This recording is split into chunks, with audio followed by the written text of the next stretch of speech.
Hey, how's it going, everybody? It's your boy Haha Joker, man. And today we're going to be going over one of my favorite animes. It's like realistic shonen type anime. And the anime is called Haikyuu. Now, Haikyuu is a great sports anime. If you guys are sports fans or whatever the case is, you guys will probably learn to appreciate this anime.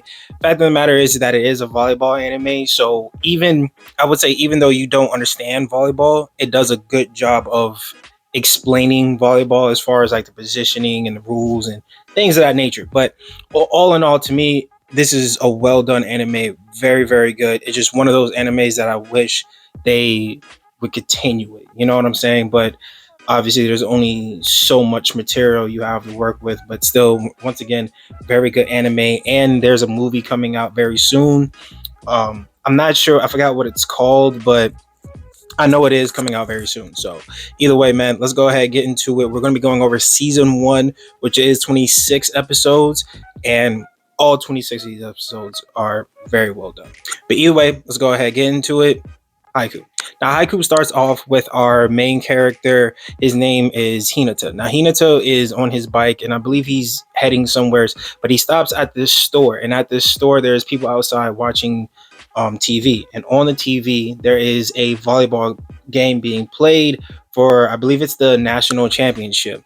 And our team, a high school team by the name of Karasuno, is playing in a national championship. And on that team, there is a player, which I believe is the ace on the team, which we'll get into what an ace is and everything like that. But on that team, there's a player called the Little Giant. And the Little Giant is the ace on that team. And he's roughly around the same height as Hinata. He's about 5'4" ish, somewhere in that range.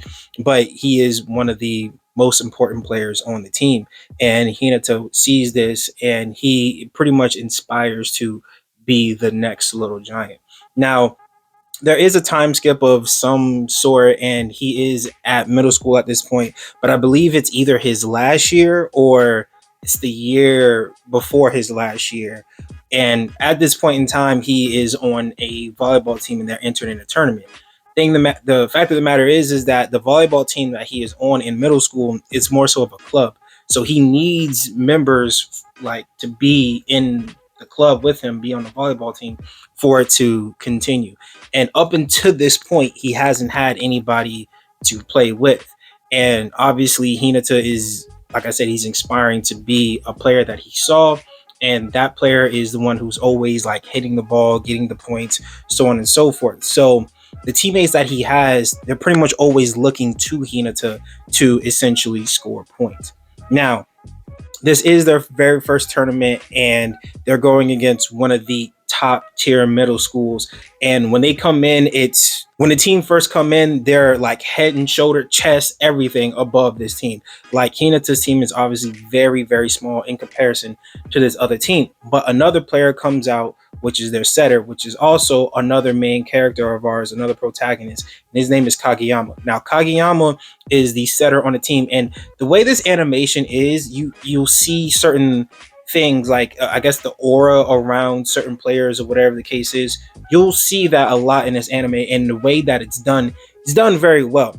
But either way, Kageyama comes in last behind the team, and like I said, he is the setter on the team. Now, essentially, we can kind of get into this because this is very important to the next couple episodes to this, and it doesn't really get explained till a little later. But essentially, the setter is that if you follow basketball, if you follow football, the setter is the quarterback or the point guard of the team. Everything offensively goes through the setter, essentially. But the other thing is too is that Kageyama is not just the setter. He's a very good volleyball player. He has some height to him. He's around 6 foot, I believe, 6 foot, 6'1", something around there. So he's also a very good spiker. He's also a very good blocker. But he has the nickname King of the Court. Now, this King of the Court thing has a double meaning to it, but we will get into that later on. But as it is right now, the meaning of it is that, well, he's one of the best players in middle school current. Once again, Hinata has to go against this team, and they have a little run-in before the game starts.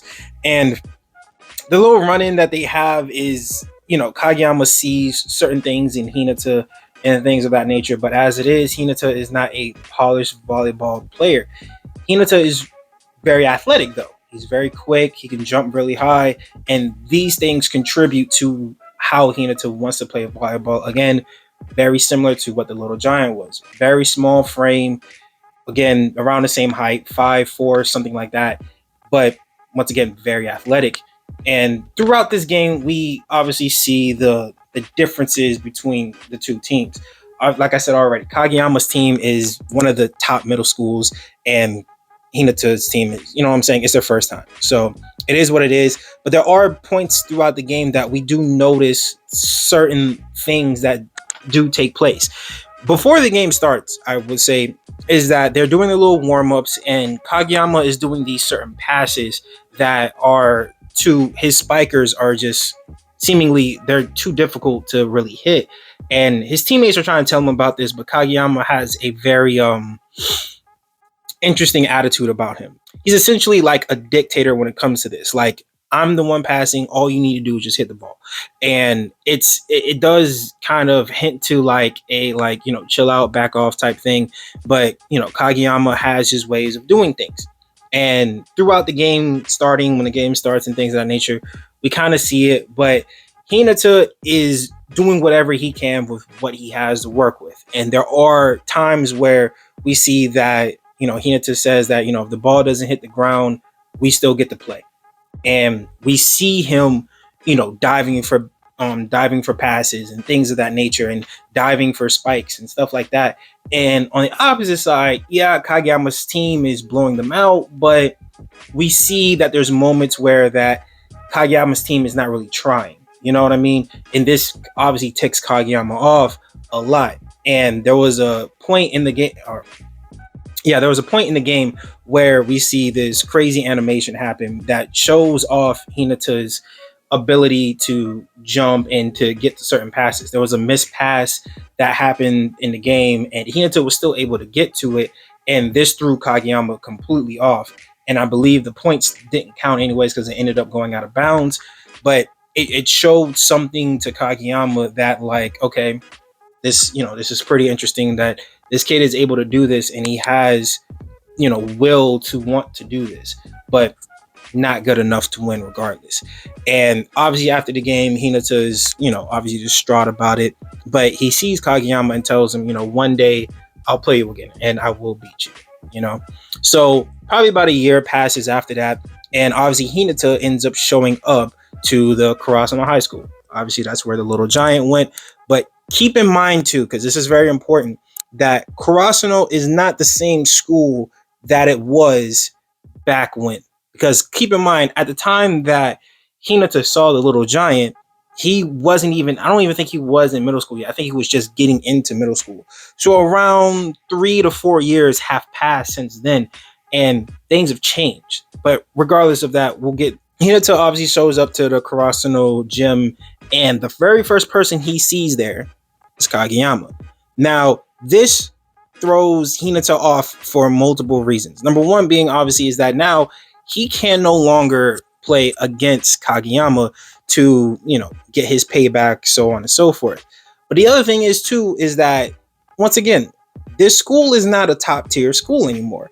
They are obviously known as, their mascot being, I'm assuming, is the crow. And they're known as the wingless crows because they have fell so far from where they used to be, which was a national ranked team. And Kageyama being on one of the top tier middle schools, why is he here at a high school that isn't ranked very well anymore? So these things throw Hinata off a little bit, but they have a lot of, back and forth talking and stuff like that. And then we're introduced to 3 other characters that play their role in this anime. One of them being Tanaka, which is a second-year wing spiker, and we're introduced to 2 third years, which one of them is Suga, which is another setter, and the other one being Dashi, which is the captain of the team, and he is also another wing spiker. Now, the fact of the matter is that Dashi hears them going back and forth and everything like that, and what ends up happening is it's an interesting amount of circumstances that end up happening.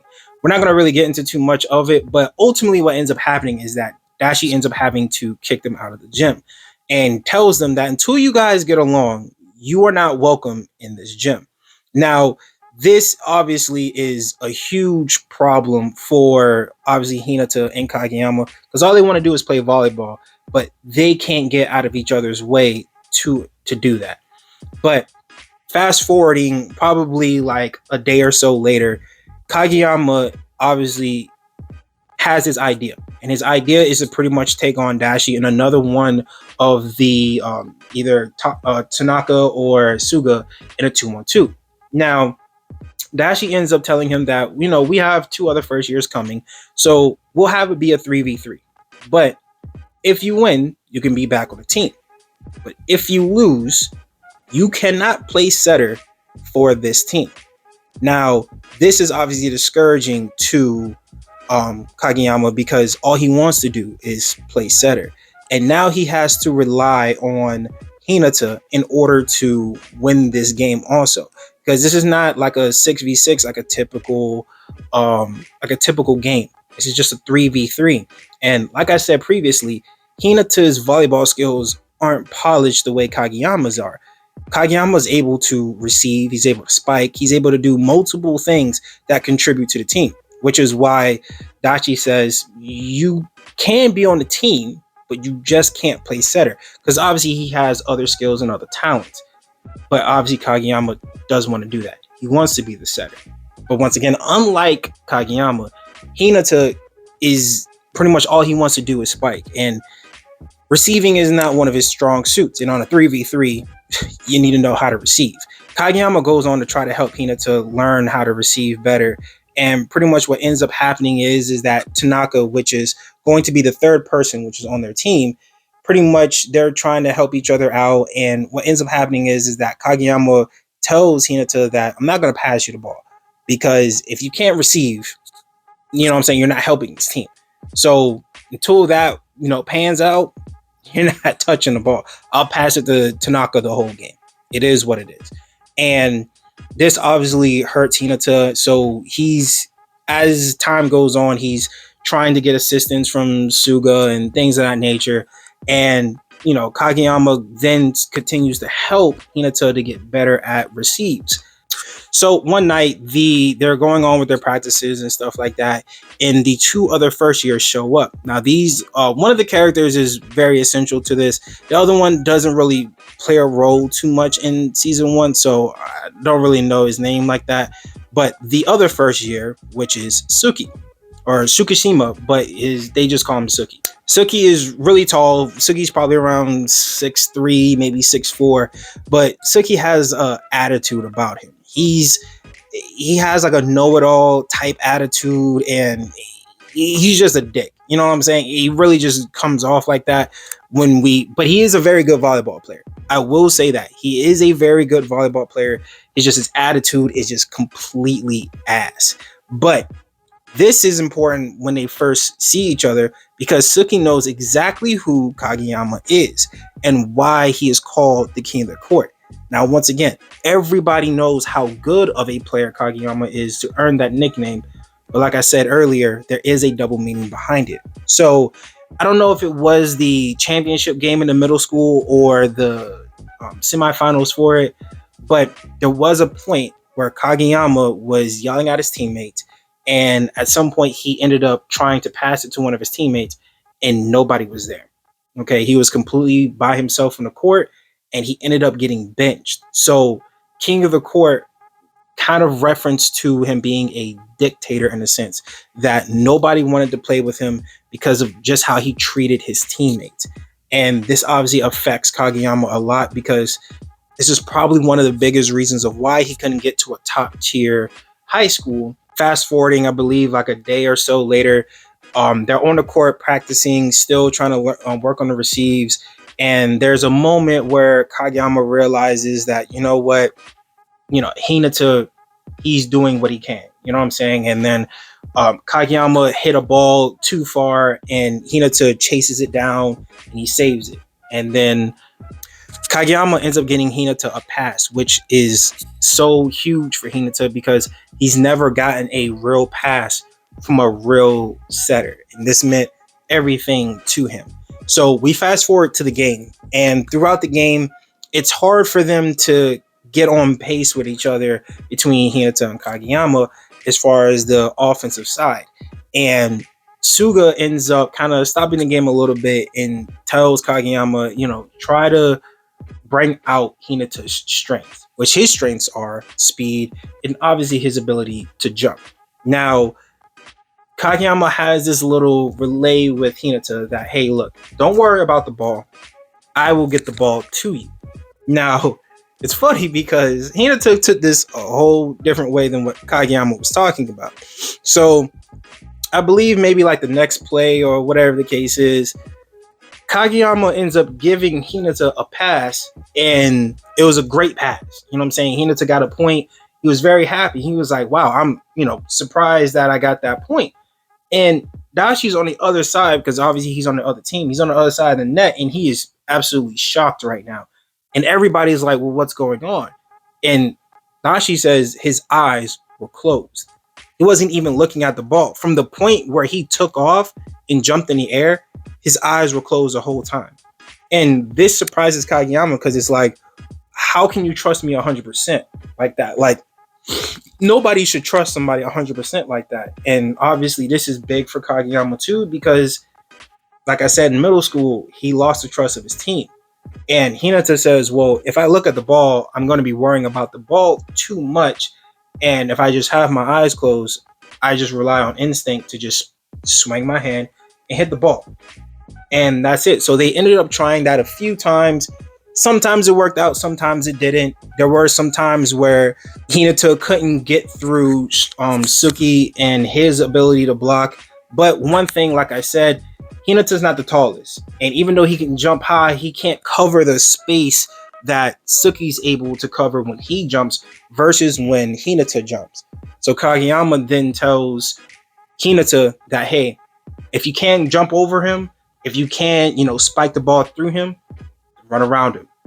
And that's essentially what Hinata does. We see it a few times where he just takes off from one side to the other and Suki just can't keep up with him. And he ends up getting more points and then they officially ended up winning the game. So after the game is over and now Hinata and Kageyama are officially on the team, a teacher walks in and I guess he more so helps like directing the Karasuno High School volleyball team, helps them get games, get into tournaments and so on and so forth. And he got them a practice game with a team called Abajosai. Now Abajosai, like I had said earlier, is a top tier team. And this obviously kind of shook Kageyama because, once again, if you're on a top tier middle school, more than likely you're going to be on a top tier high school. And more than likely, Abajosai has a lot of his former teammates on that team. So as some time goes by, they've gone through some practices and things of that nature. They ended up heading over to Abajosai's school to have the little practice game.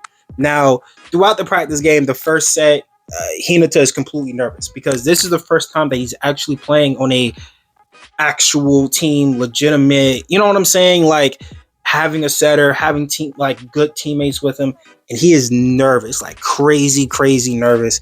And he ends up, obviously, they end up losing set 1. Set 2, he's a little bit better. You know what I'm saying? He's able to help assist, and obviously they're using what they call it is their crazy quick. You know what I'm saying? And obviously there's different ways, and they do a good job of explaining it. I won't be able to explain it to you guys, but there is a difference between a regular quick and the crazy quick that Hinata is able to do with Kageyama. And I guess to make it simple for you guys to understand what the difference is that being able to pass to Hinata in the action of swinging, that is the crazy quick that they're able to do. Him already swinging his hand before the ball gets there. A quick is just simply a quick pass to somebody who's already jumped into the air. But the fact that Hinata is able to make it even faster by already being in the action of swinging makes it that much harder to stop. Now, set 3 comes along, and obviously a lot of the same thing. Obviously, Abajosai is having a very difficult time stopping this crazy quick between Hinata and Kageyama. Now, closer to the end of the game, we are now introduced to another player, which is the setter for Abajosai. His name is Onikawa. Now, Onikawa, like I've already said, is a setter for our Joe side. Once again, they have not been playing with a setter all the way up until this very point.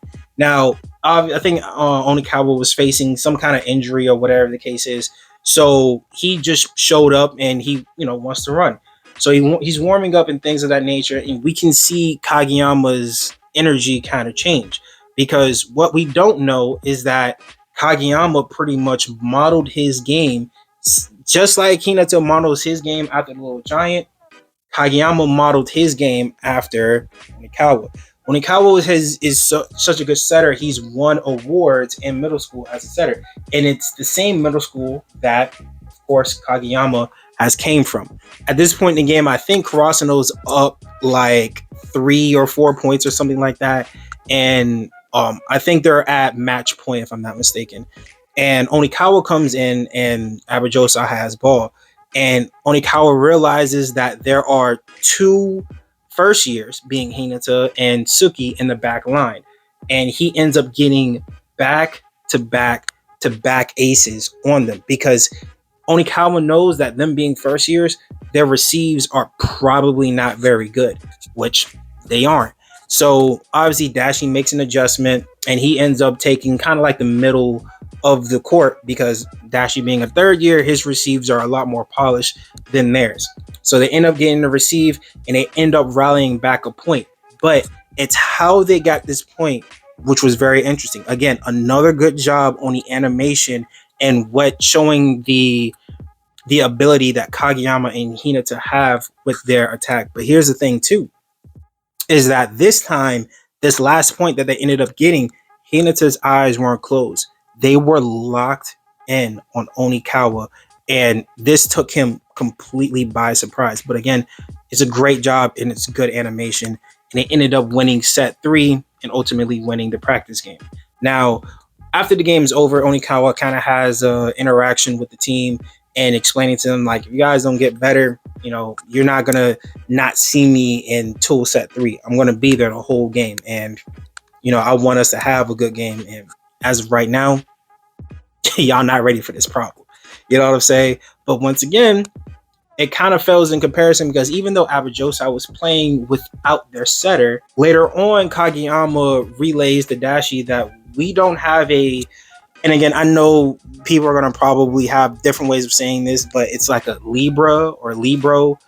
I'm just going to say Libra just because, but they don't have a Libra. Now, a Libra just specializes in defense. They're roughly around Hinata's height. You know what I'm saying? They don't really involve themselves in the offense. They are just there for defense. Essentially, they are the best at receiving. Now, obviously, everybody needs to be able to receive, but since Libras don't do anything on offense, the main thing that they need to worry about is having good receives. So they don't have that. You know what I'm saying? Nor do they have an actual ace. Tanaka, as good of a spiker as he is, he's not the true ace. And neither is Dashi. So they're missing those two things. And also they are missing a head coach. Dashi's just been kind of doing whatever he can as being the team captain, but they need a head coach too. Now, behind the scenes, the teacher essentially that has gotten them the practice games, behind the scenes, he is trying to recruit a coach for them. And this coach that they're trying to recruit is the grandson of the coach that used to coach Karasuno back when the Little Giant played. He has since retired and he has no plans of coming back. But he is trying to get the grandson to head coach the team because he has played for Karasuno in the past.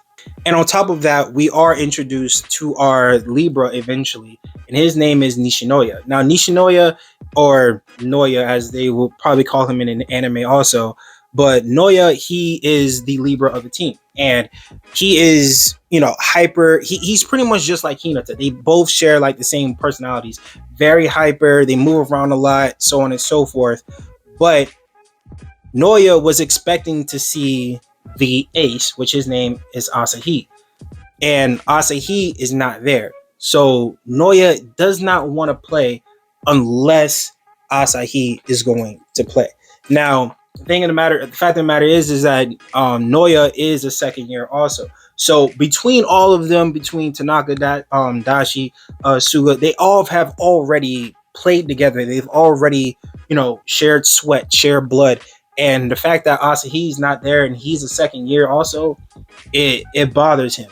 So eventually, what ends up happening is that everybody is essentially trying to get Asahi to come back and play, and he doesn't want to. He quit, and his reasoning for quitting is because there was a game that they had, and obviously, getting into what an ace is more so, he is a wing spiker, but the ace is essentially like the person you go to when you need a point. You know what I'm saying? Like how in basketball you have that clutch player you want to go to. You know what I'm saying? It's essentially the same thing, but in this particular game, Asahi couldn't score.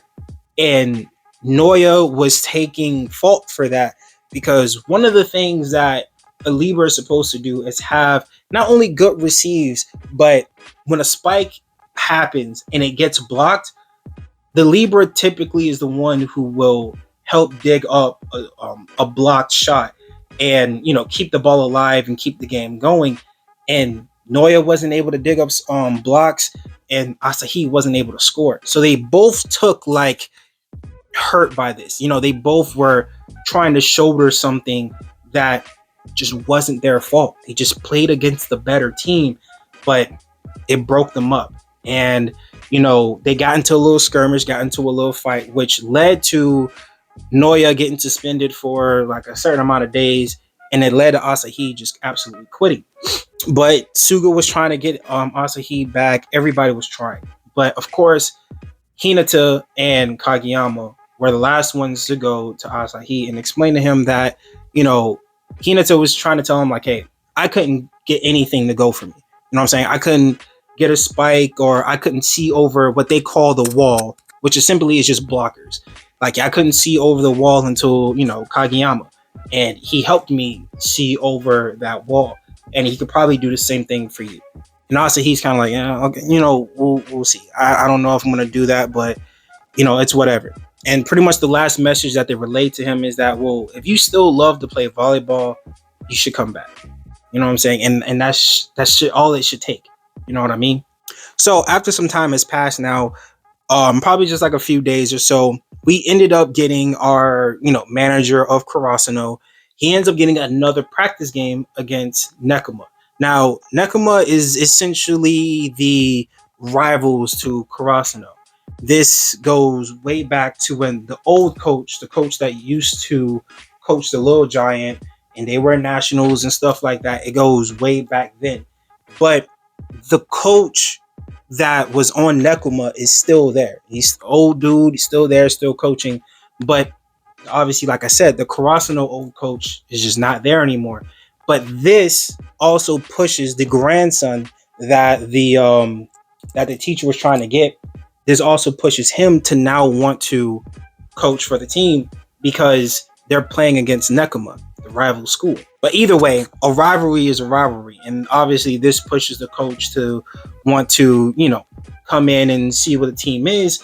But he wants to bring some of his guys to kind of help with the practice. You know what I mean? And he brings in the neighborhood association, which is kind of like essentially it's like a YMCA type thing. You know what I mean? But these guys have played volleyball with with him, with the coach, and they have essentially said, you know what, we'll come in, we'll help with the practice and so on and so forth.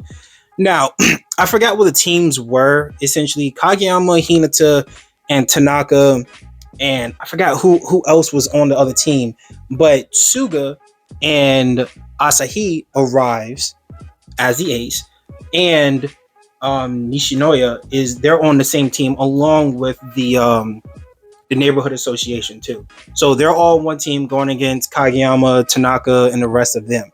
So essentially what ends up happening throughout the game is that the coach is just trying to see what their weaknesses are, what their strengths are, so on and so forth. And throughout this whole game, the only thing that Hinata is concerned with is Asahi. Because like I've said before, Hinata is striving to be like the Little Giant. and the little giant was an ace. And as it is now, Hinata is not the ace because Asahi is technically speaking the ace. And this, he wants to see what the ace really can do. And well, he shows it off for real, what he's able to do.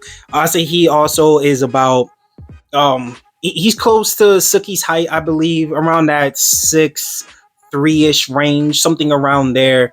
And but the thing is that Asahi is built like he's a big dude, so he has the strength to knock his way through spikes. Like he's able to knock his way through blocks, unlike Hinata, who doesn't have the strength to do that. But Asahi does, which is why he is the ace. But through the course of this game, we see the crazy quick, which obviously catches the coach off guard. And this is something that can be utilized a lot throughout a game. But also we get to see Asahi and what he was able to do as far as being a spiker and things of that nature. And this is somewhat demoralizing to Hinata. And Kageyama explains to him that you're going to be the greatest decoy ever. And this, once again, is discouraging to Hinata because he doesn't want to be a decoy. He wants to be the ace. But Kageyama essentially is trying to help Hinata understand there's nothing wrong with being a decoy. And he explains to him, remember what I told you. Asahi is strong enough to go through blockers. But since you can't, utilize what you have, your speed. If you can't go through the blockers, go around them. And he demonstrates that once again, and he ends up getting the point. And now to Hinata, maybe being a decoy isn't such a bad thing. He hasn't fully accepted it, but he is, saying, maybe it won't be such a bad thing. Now, one thing the coach realizes that it's wrong with the team is essentially the receives. Their ability to receive passes is very shaky, and that's going to be a huge problem going against Nekoma. As they're getting to the practice game, there are some scenes in between, guys. Keep in mind that I'm not really gonna go over. I'm just trying to stick to the primary things.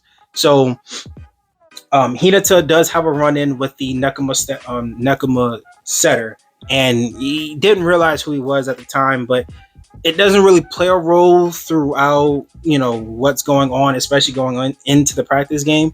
But regardless, it is something that happened, right? The coach ends up giving out the positions where he wants everybody to be at. So he realizes that Hinata is at the middle blocker. Well, Hinata realizes that he's a middle blocker now, which is a little weird because Suki is a middle blocker. So you kind of get what it takes to be a middle blocker. Is one of the requirements is that you need height. But the good thing about him being a middle blocker is that it helps this the crazy quick work. It's the biggest reason on why it works the way it does, because the middle blockers are closer to the net, and that's pretty much where he needs to be at in order for this crazy quick to work the way it does. And on top of that, Hinata, even though he's not the tallest, his ability to jump and how high he gets up, he can cover some space or at least give what they call chance balls. So that's essentially what Hinata is able to do as a middle blocker. He might not get blocks like Suki that gives points for his team, but he can at least get you he give you chance balls, tip the ball up, and allow you to go on the offense. So throughout this game, obviously they're using the crazy quick, and obviously this catches Nekoma completely off guard, right? Now, here's the thing, right? The setter on Nekoma is a very, very smart player. And also, little side note too, they do a good job in this anime as far as referencing these certain characters on different teams. You know what I'm saying? Like they do, how they reference the Karasuno players. They do the same thing with Nekoma. They do the same thing with Abajosai. They do the same thing with other teams also. So it kind of gives you a connection between two teams to the point where it's like if both teams were to play, you wouldn't want neither team to lose. You know what I'm saying? It's not just like I'm a fan of the main character and these other teams are just other teams. No, they do a good job with making you connect with these other players on that other team. You know what I'm saying? But either way, getting into it, we find out that the Nekoma's setter is essentially like a genius in how he, determines certain things that was going on in the game and so on and so forth. Now, once again, Suki is a smart player, also the middle blocker, but even he, as smart as he is, he ends up falling into some of the Nekoma setter's traps. We see it where like he's going backwards, right? Like the Nekoma setter ends up looking off, and Suki sees this and he goes to play it, but he goes the opposite way, which is throwing Suki off balance essentially. These little things shows how smart of a player he is. But when it comes to this crazy quick, things are a little different. You know what I'm saying? You got to do something differently to stop this.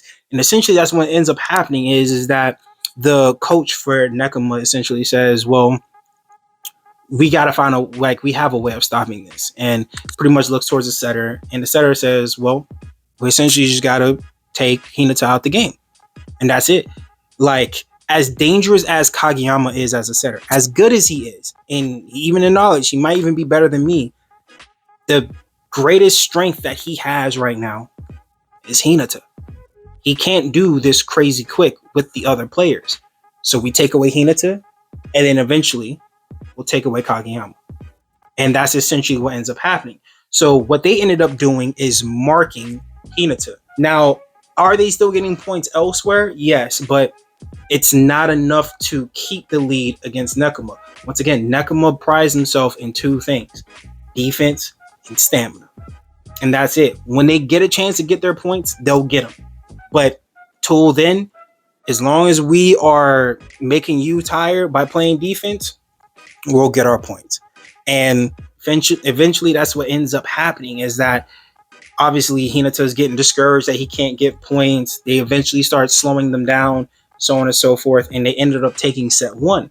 Now, set 2, once again, simply is the same thing. Hinata is getting little points here and there, but it's not enough to keep up with what Nekoma is doing. Now, at some point throughout the game, what ends up happening is that a pass is made to Hinata, and what was supposed to be a crazy quick, Hinata ends up having his eyes open, and he ends up missing the ball completely. Now, this is interesting because the coach notices this, the other players notices it, and the coach just simply tells Kageyama that, hey, maybe slow the pass down a little bit. You know what I'm saying? Give Hinata a chance to, adjust to the ball a little bit. And he has a flashback to the Little Giant. The Little Giant was able to do so much as far as what they call an air battle. Essentially, once he's in the air, he can do multitude of things with the ball. Unlike with the crazy quick, there's only one thing you can do, and that's pretty much just a straight spike, which once again, that's all he really needs to do because nobody can keep up with him until this Nekoma game. All right, and once he's marked, it becomes more difficult. But when given the opportunity to maybe change the trajectory of the ball while spiking, you might have a chance to score even with a blocker marking it. And we essentially do see that. Once again, beautiful animation. We end up seeing Hinata do essentially, I think it's called a cross shot or whatever the case is. He essentially, like, instead of hitting the ball straight on, he ends up hitting it to the side. And that ultimately doesn't get them the point. But the fact that he was able to do it, it gives him confidence that, I can do this. I just need practice. But ultimately, they ended up losing the set and losing the game. Now, it is just a practice game. They end up playing a bunch more practice games all the way until it was damn near almost nighttime. You know what I'm saying? So, but again, it's still good for the team to get that practice in, especially with a good defensive team like Nekoma. So after the practice game is over, they are getting now ready for the tournament, the interim, the high school tournament or whatever the case is. Now, this tournament is huge because a lot of teams are going to be in attendance for this tournament. Now, I forgot what the team is that they Karasuno first matches up with, but once again, they do a good job of relaying certain players. Now, again, we don't get attached to this first team as much as the other teams like Abujosai and Nekoma and stuff like that. But this first team is essentially, they have a player on their team. I believe they played high school with Dashi. and they were, I guess, friends or whatever the case is. But they end up playing against this team, and they Karasuno ends up beating this team pretty much with no problem, right? I think they just won 2 sets straight, and that was the end of it. But here's the thing: there are other teams in attendance. One of those teams being Abajosai, and Abajosai realizes that not at one point throughout that game did they use the crazy quick, and they didn't know why. But regardless of it, they didn't need it. They're showing how polished the team is now based on before what they are now, that they don't need to use a crazy quick all the time, that they can be fine without it. So they end up advancing to the next round. So the next round, they end up going against a team called Daiko. Now, Daiko is an interesting backstory to this, because Daiko is the reason why Karasuno fell out in the first place. While Asahi left, while Nishinoya got suspended, that game that they couldn't get anything going was against Daiko. And keep in mind that this was roughly a couple months ago. You know what I'm saying? Obviously, before the first years came, before Kageyama and Suki and the rest of them came, this was a little bit before then. So it's still fresh in their minds. And obviously, they're a little worrisome. A little bit. But with the first years of Kageyama, the best decoy ever in Hinata, things might be a little bit different, right? So the game starts, and Daiko is known as the Iron Wall. Same thing as Karasuno being known as the Wingless Crows, so on and so forth. They're known as the Iron Wall for a reason. They have a player on their team, number 7. They reference his name. I forgot his name, but number 7 on their team is their middle blocker. And he is pretty much like Asahi, essentially. He is a big dude, very tall, but he is also very quick, very fast, and somewhat similar speed to Hinata, if that is at all even scary. He's about 6'3", 6'4", moving around damn near like Hinata. Now, once again, getting a little bit more into this is that they have certain ways of blocking. Like I said, there are committed blocks, depending on what you do. But with this team, they do something called read blocking. Now, read blocking is not really something you can just learn it and then you can do it. You have to be skilled enough to do it, which number 7 is skilled enough to do. They realize that throughout just, regular, just a regular player or whatever, that they're doing read blocking. So essentially, when the ball is passed right away, that's where they go. You know what I'm saying? Not the fact that the blockers are already there. You know what I'm saying? Whether there's a blocker on the left side and a blocker on the right side, no. They are in the middle, and then once the ball is passed, boom, they all shift to that side. And then they jump for the block. That's how quick this team is. But not quick enough to stop the crazy quick. Now, this is also referenced to in the beginning that these coaches know who Kageyama is. And they are like, we're stopping them, we're stymieing them. But Kageyama doesn't seem phased. And Kageyama's like, hey, let's tell Hinata, let's do it. Let's do the crazy quick. And then bam, they do it off rip. And this catches them completely off guard. And there's a coach there and an assistant coach there for Daiko. And the assistant coach says, like, I was pretty crazy. Like, must have been luck. That's what they're thinking. That this is just luck. This is not, because there's no way somebody's able to do this. The amount of trust you would have to do it, there's no way they were able to swing this. But they don't know that it isn't luck, because the assistant coach also knows Kageyama too, and he realizes that these are some of the passes that he was trying to make in middle school, and they couldn't hit the ball. And now the direction flips to Hinata, because, like I said already, that middle school that Kageyama was on was one of the best middle schools out there, and those players on the court couldn't hit these passes that Kageyama was making. But for whatever reason, this number 10, which is what Hinata's number is, number 10 is able to hit this? Like, who is he? And nobody knows who he is, obviously. Nobody would.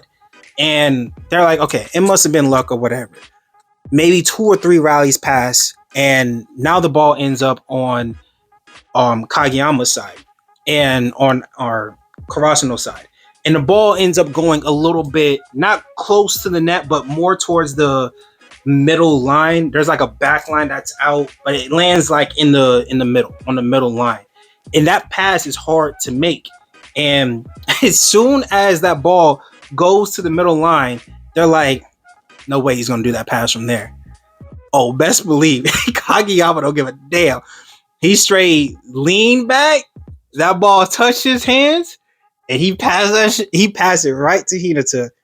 Crazy quick again, caught him off guard. And they call timeout. And now Daiko's like, okay, this ain't luck.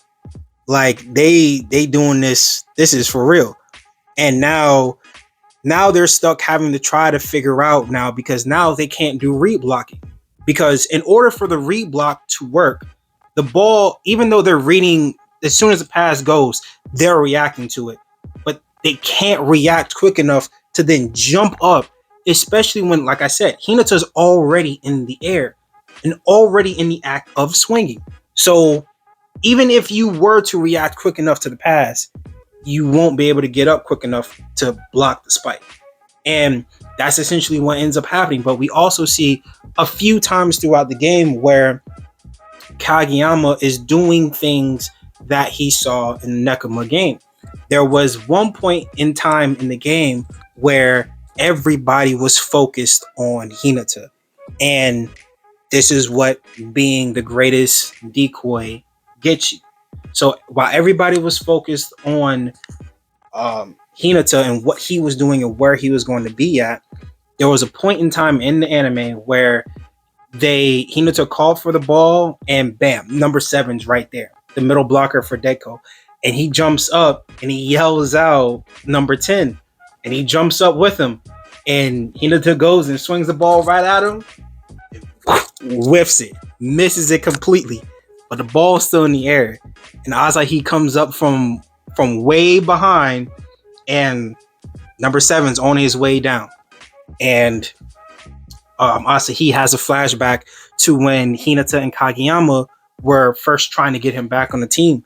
And he says that, hey, Kageyama helped me see the other side of the wall. And that's essentially what happens. By the time, number 7 jumps up, he's on his way back down. And Asahi sees the other side. Sees the other side of the iron wall and gets the point, and he took a set.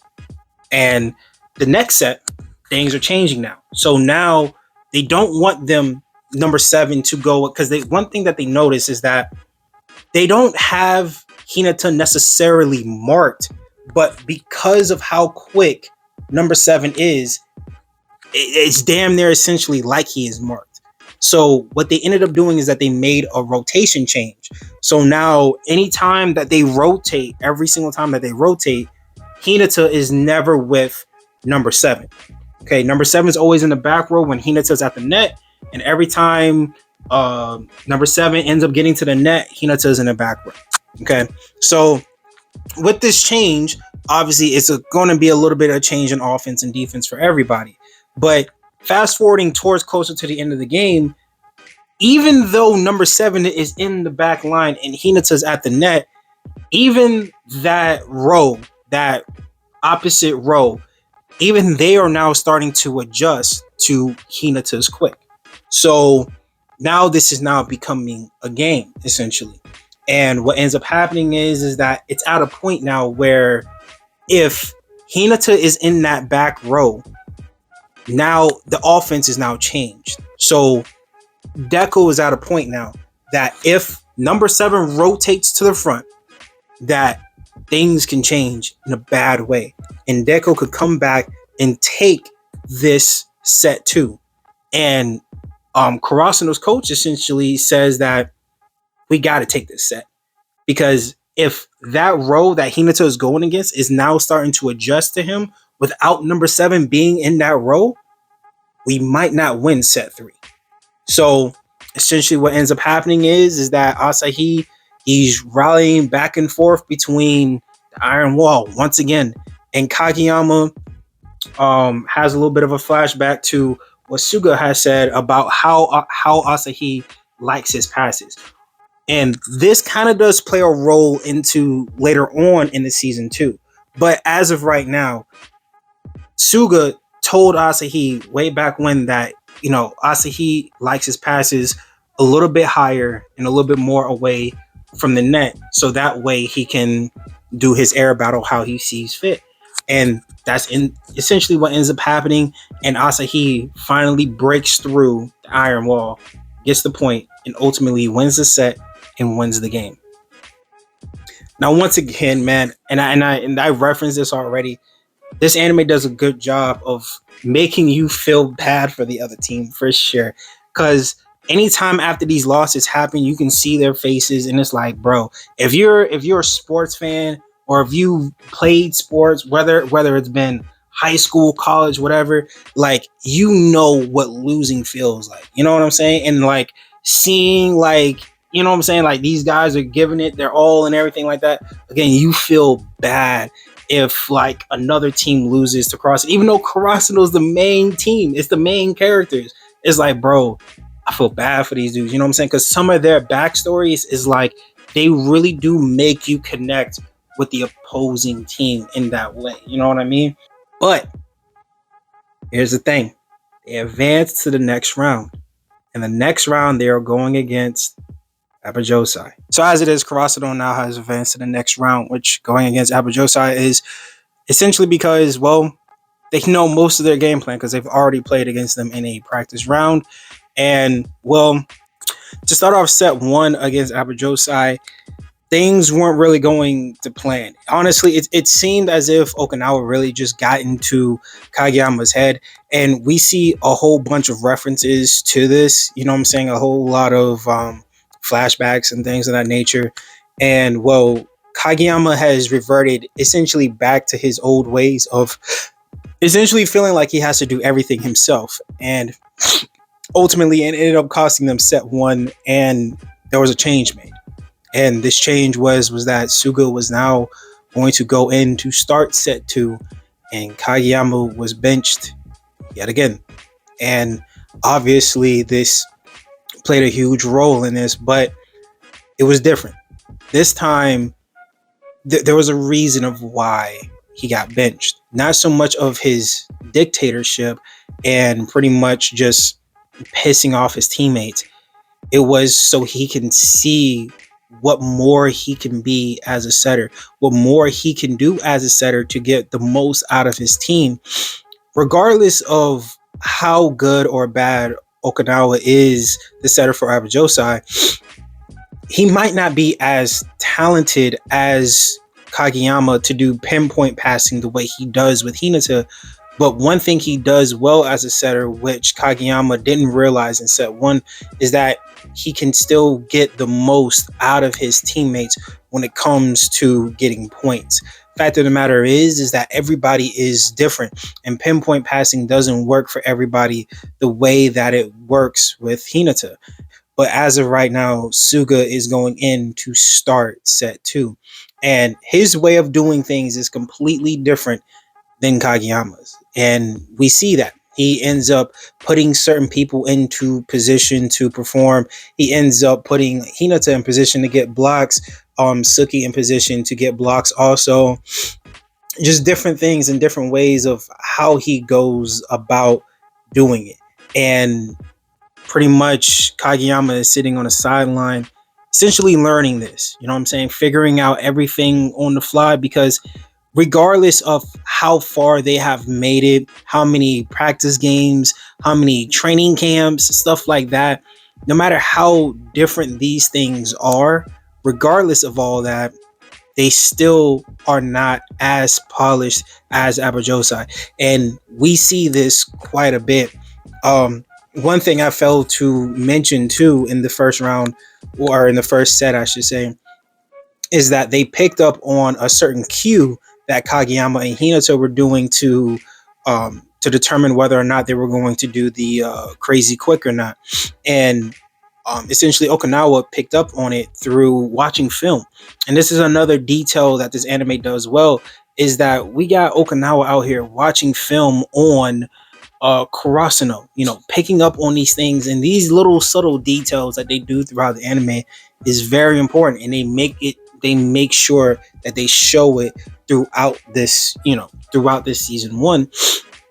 And because of this, they were able to pick up on it, but also too, they show how well polished Abajosai is. When they call timeouts, the coach is very rarely in these timeout calls. He's just kind of like off to the side doing his own thing. You know what I'm saying? Essentially, Okinawa is the one who is calling the shots. And, everybody kind of like picks on Okinawa. They always hit him. And, you know what I'm saying? Because he's like a ladies' man type. Like, everybody like messes with him. But they respect him as the captain, as the leader of that team. And it shows in these timeout calls that, we will make adjustments based off of what our leader says. And that's essentially what ended up happening and why they took set one in the first place. And obviously that rattled Kageyama a lot. But like I said, going into set two, there is no film on Suga. Suga hasn't played since the first years got there.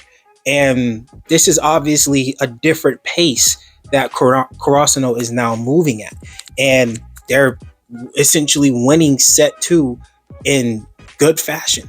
And this is shown through what Suga is able to do because he understands what all his different teammates, he knows what their strengths are, and he knows how to get it out of them. Not just so much as we're going to do it my way and our way is going to win like Kageyama, but the setter is willing to do these different things and put his team in position to win. And Kageyama, knowing this and learning this on the fly, they end up winning set two. But going into set three, Kageyama goes, or I believe, no, going into like the back end of set two, Kageyama ends up going in. They end up winning set two. Now going into set three, things are now different. Kageyama is no longer the lonely king anymore. He's not the dictator anymore. He is, the king of the court, but in a good way now. Now he is able to adapt to his team. He's out here giving compliments to his team, things of that nature. And because of this, now the team is rallying back. Now, don't get me wrong. This is a back and forth game between them and Abajosai in this set three. And there's, certain things happening throughout these rallies. And we essentially do see a few times where Hinata is, somewhat sometimes getting lucky. You know what I'm saying? Obviously, fatigue starts to wear in because this is set three, and there's some faint attacks, faint spikes being happening, which is essentially like instead of hitting the ball with everything you got, you essentially just tap the ball over the blockers. And since nobody is really expecting a feint a lot of the times, it's difficult for either the libero or anybody else to get underneath the ball to keep the ball up in the air. You know what I'm saying? So we're seeing a lot of that happening. But once again, the biggest problem throughout this whole thing between set 1, 2, and 3 is the fact that Onikawa is not just a great setter, he's also a great server. And he is tearing them up with these aces, bro. But once again, it does pay to have somebody like Dashi on your side, the captain of Kurosano, to help with some of these crazy serves that Onikawa is doing. And essentially, this helps them rally back all the way into this game to a point where it gets tied. And another thing, too, is in this anime, they do a good job of like, I don't know how to say it, but like certain auras or how they show off certain things in anime. Essentially what we see is that like Kurosano is reaching out, trying to catch up to Kurosano. Kurosano's the jersey, they're like fading away, and you can see Kurosano's hand or Abajosai's jersey is fading away. There we go. And you can see Kurosano trying to reach and grab their jersey to try to catch up to them. And we do see that they fall short at some point. But then they rally back. And then eventually we end up seeing that, Hinata is going back and forth again, doing his running around thing. And he ends up getting a point. And then they catch up to them, tying the game in set 3. And eventually, obviously, over Abajosai, they end up scoring again. And this is a deuce set, so it's win by 2. So once they score again, all Crossino has to do is tie the game back up, and then it's finally deuce again, and it's another win by 2 situation. What ends up happening is that now there's a perfect position, perfect chance for Kageyama to get this past to Hinata, and the animation on it, beautiful. You know what I'm saying? The rally to the animation is amazing. Kageyama delivers a perfect pass to Hinata from that pretty much the middle line, the same thing that he did against Deiko in the middle of the game. That second time that they were showing off that crazy quick, it's essentially the same thing. Beautiful pass. Hinata's already in the air. Hinata delivers a spike. It gets blocked. And his teammates aren't able to get the spike up. And game's over. Abajosai was already up 1, and that block right there essentially ended the game. And even Onikawa said that, you know what, Kageyama's gonna probably beat me one day. That day ain't today, homie. It ain't happening today. But essentially, they make you feel invested in the characters in this anime, and especially with the antagonists. Also, they make you feel invested in these guys. Also, how they go about telling the story, amazing, bro. Honestly, I have no problem with the story, and obviously, I've watched this anime before, so in the entirety of this series is great. The storytelling on it is amazing, but primarily too, between the animation, the protagonist, the antagonist, how they explain everything with them, the animation, and what I recommended, yeah, obviously I'm easily giving this a 5 out of 5. But of course, there's more to this anime. Obviously, this video is just going over like a quick little recap of season 1. Like I said already, this is primarily just a quick little rundown. There's obviously so much more to enjoy about this anime, so much more you can invest in, especially if you're a sports fan or anything like that. You know what I'm saying? I've played sports before. There's so much you can invest into this anime that will make it even more enjoyable for you. But obviously, like I said, this is just season 1, and we will be doing a review / recap of season 2 when we get around to it. But either way, if you have watched this anime before, what would you guys rank this out of 5? And if you guys are going to be watching it for the first time, let me know in the comment section below. How do you guys like it, and what would you rank season 1? But either way, man, I hope you guys enjoyed this video. If so, make sure you guys drop a like, and also don't forget to subscribe to the channel, man. It's free. It only takes 1 second. That being said, I'll catch you guys in the next one. All right? Peace.